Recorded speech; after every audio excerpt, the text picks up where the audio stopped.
In chapter 25 of his On the Happy Life, Seneca is going to give us a really startling metaphor that allows him to classify at least some of the cardinal and subordinate virtues in Stoicism.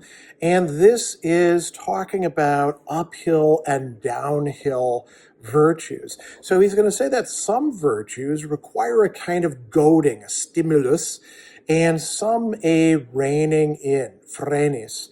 And so he says that, just as a body on an incline needs to be held back, a body that's facing a hill needs to be pushed up. And so with certain virtues, we're holding them back, and with others, we're pushing. So he says that we can understand virtues analogically to being on an incline or going up a slope. And so if we look at the ones that are about going up, he says they confront hard things and they overcome fortune, they climb, they involve an effort, a struggle. So what are these? Well, endurance, patientia, courage, fortitudo, persistence, perseverantia, and other virtues as well. And he says that through these we exhort and spur our mind on fiercely.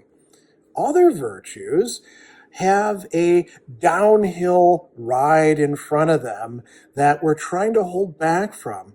So he says that this applies to generosity, that is liberalitas, temperance, temperantia, and gentleness, mansuetudo.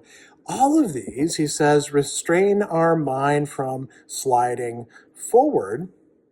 And so he says that we have to apply the more courageous virtues that know how to fight in situations of difficulty, for example, in poverty. But when things are going better for us, we have to apply what he calls the more diligent virtues that can hold back and sustain the load in its existence, so we're not going too far with it. One thing I do want to point out, it's clear that the virtues that are going uphill all belong to the cardinal virtue of courage. But notice that we can't say the same about the virtues that restrain us from going downhill. The examples that he uses, we have temperance.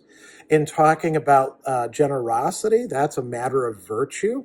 And in talking about mildness, that also has to do with a certain kind of courage. So it's a little bit wider spread, we might say. But this is a very interesting metaphor, which I think can be quite useful for us as an analogy.